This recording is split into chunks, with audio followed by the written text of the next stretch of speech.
안녕하세요. 시청자 여러분 반갑습니다. 공코입니다. 일주일에 한 번씩 책을 읽고 저의 생각과 그리고 서평도 함께 나눠보는 시간입니다. 고기를 싫어하게 되면서 채식주의자가 됐으나 모든 것들로부터 멀어진 한 여자의 이야기를 오늘 소개해드릴까 합니다. 여러분들도 잘 아시겠지만 한강 작가의 채식주의자라는 책입니다. 일주일 동안 이 책을 읽어보고 곰곰이 생각해 보면서 많은 생각이 들었습니다. 한강 작가의 연작 소설인데요. 저는 사실 소설은 다 한 종류로만 구분된 줄 알았는데 연작 소설이라고 따로 있더라고요. 알아봤더니 그 연작 속에 포함되어 있는 단편들을 다 나눠져 있는데 그거를 하나로 모아서 하나의 장편 소설의 형식으로 갖춘 걸 말을 하더라고요. 이번 기회에 연작 소설이 무엇인가 새롭게 알게 되네요. 예를 들어 말자크의 인간 희극이나 에밀 졸라의 루공 마카르 총서 그런 책도 이 범주에 든다고 합니다. 이 책은 한국인 최초로 2016년 맨부커 인터내셔널 상을 수상했고 2016년쯤에는 초판 34회로 발행하여 수많은 독자뿐만 아니라 전 세계의 많은 독자들에게 끊임없는 감성과 여운을 전달해주고 있습니다. 이 책 마무리쯤에는 작가의 말도 같이 담겨 있어요. 책을 읽고 그리고 작가의 말도 한번 읽어보면 좋을 것 같더라고요. 책은 각각의 주인공의 독백처럼 시작되고 평범한 주부였던 영애가 꿈을 꾸고 냄새를 맡으면서 본인이 고기를 좋아했지만 어느 순간부터 고기를 멀리하고 채식을 완벽하게 고집하면서부터 이 소설은 이야기를 풀어나가고 있고 전체적으로 비극적인 분위기를 내뿜고 있습니다.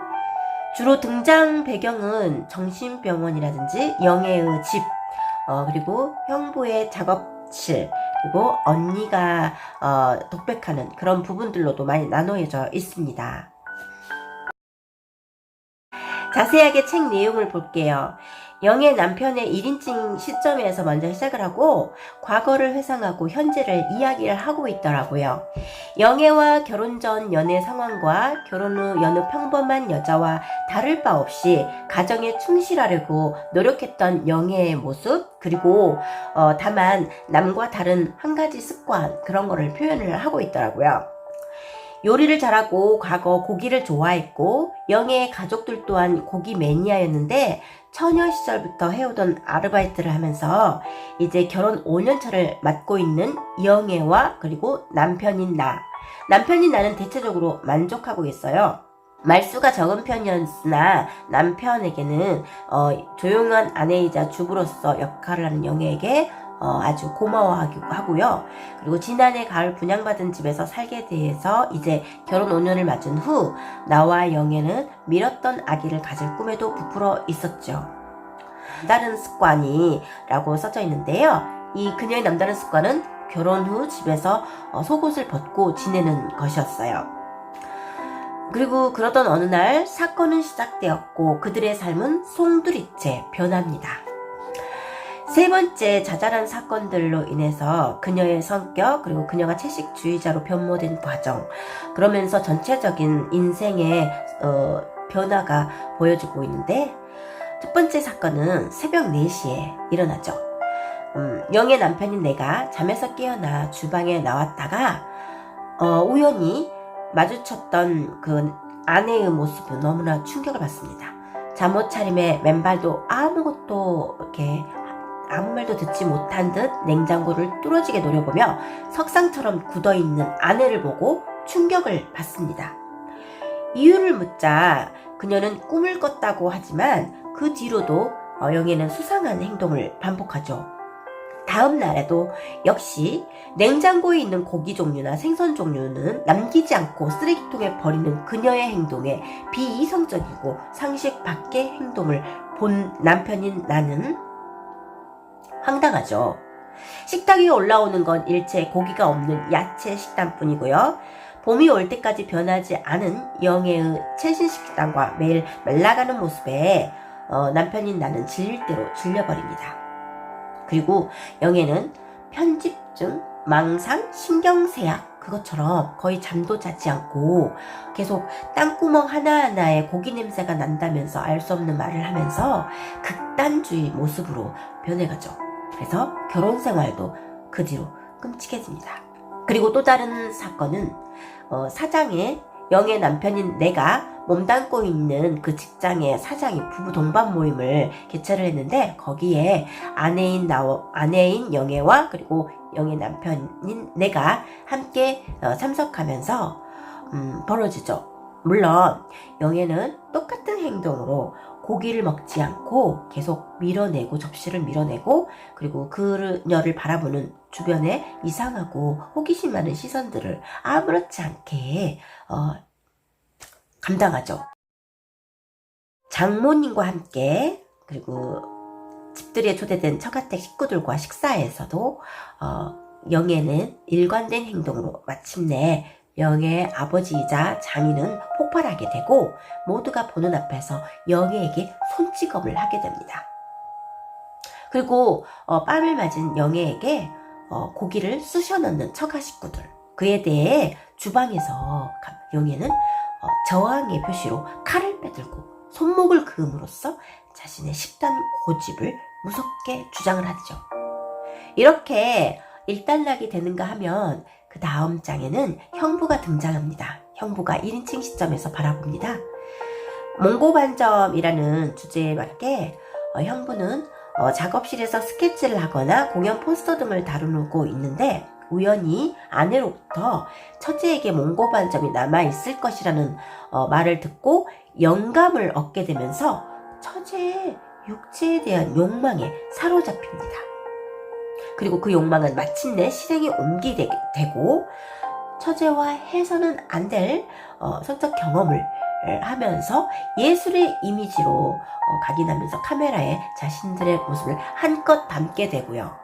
이 사실을 알게 된 아내 김인혜는 견딜 수 없는 모멸감과 수치심 그리고 아픈 영희의 몸을 탐한 남편을 용서할 수 없어 둘 다 정신병원에 넣으려고 하죠.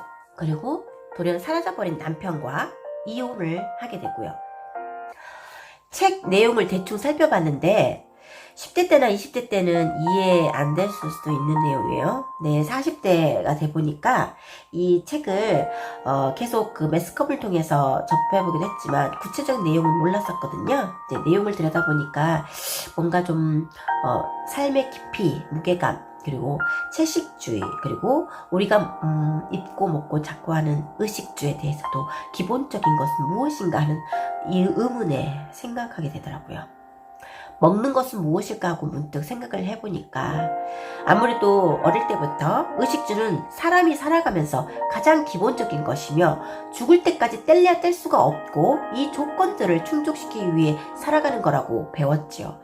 저 또한 그렇게 더 좋은 조건을 위해서 업그레이드 시키기 위해서 더 나은 삶을 위해서 살고 있는데 말입니다. 왜 주인공 영애는 극단적인 채식주의자가 되었을까요? 그리고 일반인들은 이해할 수 없는 상상과 감성과 모습을 보여주었을까요?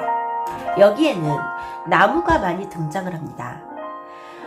영애는 채식주의자가 되면서 정신병원에 들어가고 어릴 때의 기억에 아픔만이 자리하고 있던 것, 거기서부터 무엇이 잘못되어 있었다라는 것을 서서히 독자들로부터 알게 해주죠.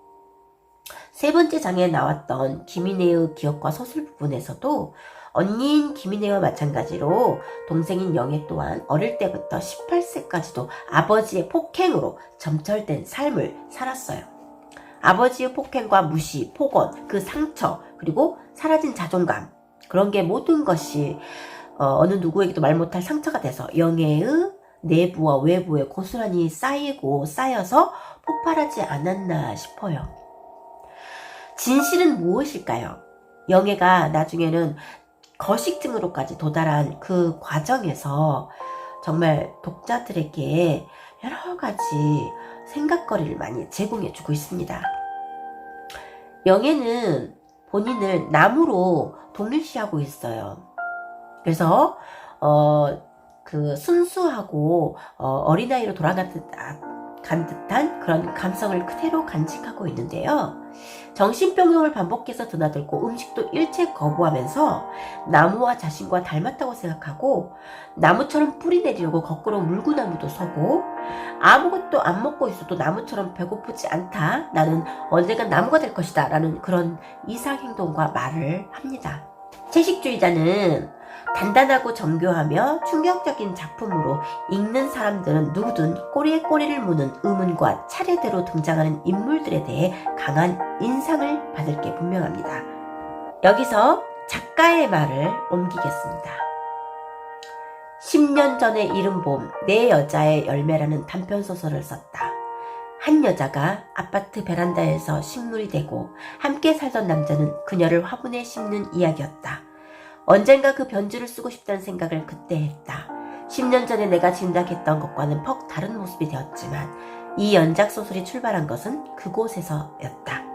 2002년 겨울부터 2005년 여름까지 이 3편의 중편 소설을 썼다. 따로 있을 때는 저마다의 이야기를 하고 있는 것처럼 보이지만 합해지면 그중 어느 것도 아닌 다른 이야기가 담기는 장편 소설이다. 이제 제자리에 차례를 맞추어 놓을 수 있게 되었다. 길었던 매듭이 지어지는 느낌이다. 2007년 가을 작가의 말. 시청해주셔서 감사합니다. 다음에 또 뵐게요.